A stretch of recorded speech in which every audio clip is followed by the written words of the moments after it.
Maayong adlaw ug welcome sa Odi Stories. Karong adlaw, magdala kami kaninyo og usa ka istorya nga puno sa gugma, pagbago o paglaom. Kini nga sugilanon gikan sa A Walk to Remember.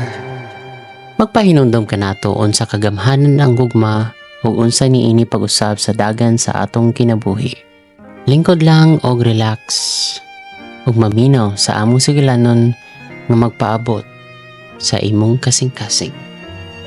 Sa usa ka gamay o hilom nga lungsod sa Beaufort, North Carolina, ang mga adlaw molabay ubos sa kalinaw. Dire ang kinabuhi sa mga tao nag-agos uban sa mga panahon. Ug ang mga sugyot musanay sa mga tao sama sa hangin. Apan alang kang Landon Carter, ang kinabuhi murag napugong.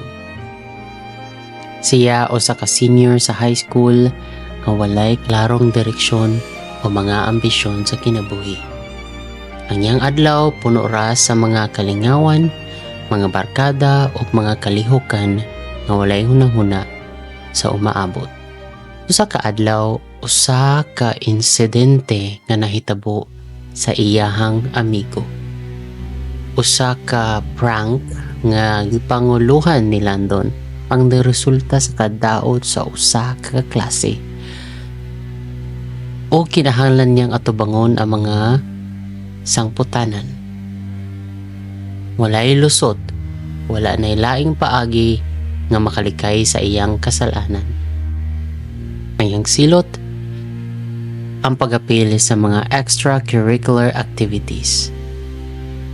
Kini ang tudlo sa mga estudyanteng naglisod, pag-volunteer sa simbahan ug pag-apil sa play sa eskwelahan. Para kang Landon, murag kini ang katapusan. Apan wala siya kahibalo nga kini nga kasinatian magdala kaniya sa usa ka dili kalikayan nga pag-usab. Si Jamie Sullivan, ang anak sa pastor, dili sama sa uban nga mga estudyante. Dili siya mopatigbabaw sa daghang tao ug dili siya magtagad kung unsa ang isulti sa uban. Dili siya magsapayan og uban sa mga estudyante nga magpalabi sa ilahang pag-uban sa uso. Aduna siya kanunay nga simple nga panglihok ug matinahuron nga batasan. Sa eskwelahan, nakita siya kadaghanan nga usa ka lahi. Niining tungura, napugo si Landon nga makigtambayayong kang Jamie. Bisan pa sa iyang pagduha-duha, nakita niya nga si Jamie adunay usa ka kalinaw nga dili kasagarang makita. Sa matag adlaw nga magkatrabaho sila para sa play o uban pang mga aktibidad, dili siya makasabot unsaon pagkuha ni Jamie ang iyang inspirasyon o kalipay sa iyang kinabuhi. Paglabay sa panahon, hinahinay nga nasabtan ni Landon ang tinaguan ni Jamie. Dugay na diay siya nagkasakit sa leukemia. Hanggang iyang oras sa kalibutan, nagkatugay, nagkamupo. Wala tamhan ni Landon nga sa katao nga malumo o malipayon sama ni Jamie mag-antos daghang pagsulay sa iyang kinabuhi.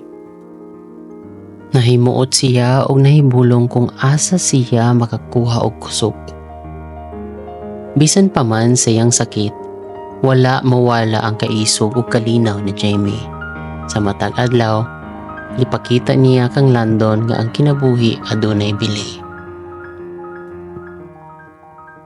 Bisan pa sa giandam nga katapusan. Natun-an ni Landon nga ang mga importante nga butang sa kinabuhi dili ang taas nga oras apan ang kalidad sa matag adlaw nga gipili nilang duha. Dihang nasabtan ni Landon ang sitwasyon ni Jamie, nakuyawan siya apan usa ka butang ang iyang gihimo. Gigugma niya si Jamie. Sa usa ka paagi nga wala pa siya makahimo sa uban, Gipaninguha ni Landon nga matuman ang mga pangandoy ni Jamie bisan pa sa kakulangon sa panahon. Naglakat sila sa ilawom sa mga bituon, magistoryahay og mga damgo og mga butang nga wala pa nila gipaambit sa uban. Sa kalit, nasabtan ni Landon nga ang gugma nga iyang gibati kay Jamie dili lang usa ka simpleng pagbati. Apan usa ka maslawom ug tinuod nga gugma. Usa sa mga damgo ni Jamie mao ang pagminyo. Ug bisan pa sa sitwasyon nga lisod, gihatag ni Landon ang panahon nga himuon kini nga realidad. Naghimo sila og usa ka yano nga seremonya sa simbahan diin sila nagminyo. Wala damhan ni Jamie nga kini mahitabo siyang kinabuhi. Para ni Landon, kini dili lang usa ka seremonya apan usa ka pamaagi sa pagpakita ni Jamie nga siya gihigugma. Tinuod nga gihigugma. Sa mga pipila ka semana nga nabilin, naglisod si Jamie sa iyang kahimsog. Apan iyang kalig-on og gugma nga wala gyud mawala. Si Landon, bisan pa sa kasakit nga iyang gibati sa pagkawala ni Jamie, nahimo nga usa ka lahi nga tawo. Gidala niya ang mga leksyon nga nagkuha gikan kan Jamie nga ang kinabuhi ug gugma mag-usab gyud bisan unsa pa ang giatubang. Ug sa pag-abot sa katapusan ni Jamie, wala na si Landon pareha sa tawo nga iyang giisip nga siya kaniadto. Nahuman ang sugilanon nila nga dili lang usa ka kasakit apan usa ka paglaom nga wala makapugong bisan ang kamatayon.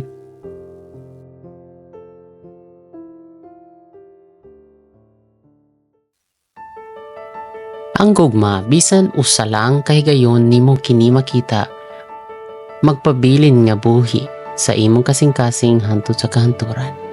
Daghang salamat sa inyong pagpaminaw dinhi sa Odi Stories. Kung nagustuhan ninyo ang istorya, ayaw kalimot mag-subscribe o i-click ang notification bell para sa daghan pang mga sugilanon nga ma-inspire kaninyo.